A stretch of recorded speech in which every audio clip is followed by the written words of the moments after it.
L'Esprit Saint est appelé l'Esprit de la communion. En 2 Corinthiens 13, cela est très bien écrit. Alors, pour ne pas être long, je vais vous laisser le temps de lire 2 Corinthiens 13. La grâce de Dieu, le Christ notre Seigneur, l'amour de Dieu, le Père et la communion de l'Esprit Saint soient toujours avec vous. Pour tous les catholiques, vous avez l'habitude d'entendre cette parole. Cette parole que le Père le dit chaque dimanche, ou on va dire à chaque messe, parce qu'il y en a qui font la messe en semaine. Donc je vais reprendre. La grâce de Jésus, le Christ notre Seigneur, l'amour de Dieu, le Père et la communion de l'Esprit Saint soient toujours avec vous. Le Père qui veut le dire tous les jours. Et ici, Jésus-Christ est notre modèle. Comme on m'a dit que Jésus est notre mentor, notre influenceur, notre dévancier. Donc son passage sur la terre était justement pour nous montrer les marches à suivre. Comme on fait, on doit faire comme Jésus-Christ.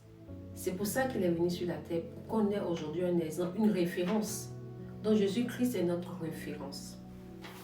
La communion, c'est porter les fardeaux les uns pour les autres. Et vous accomplit ainsi la loi de Christ. Donc, tu dois porter le fardeau de ton frère, de ta soeur, de ton ami du quartier, de ton collègue de travail.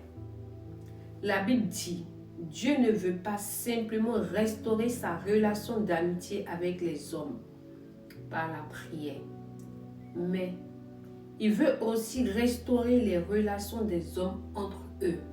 Ça veut dire quoi? Les relations des hommes entre les hommes.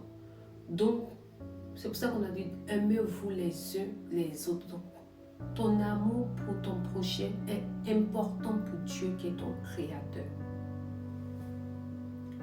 Alors, ma question d'aujourd'hui, c'est, qu'est-ce que tu te sens utile?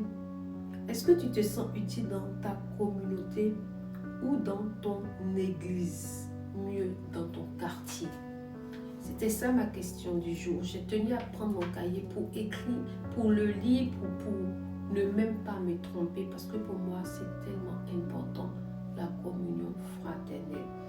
Aujourd'hui, tout ce qui se passe aujourd'hui, on va chaque dimanche à l'église, on prie, on pratique, c'est-à-dire le temps de carême, on nous apprend la repentance, le pardon, l'aumône. Mais ça revient à quoi? À la communion.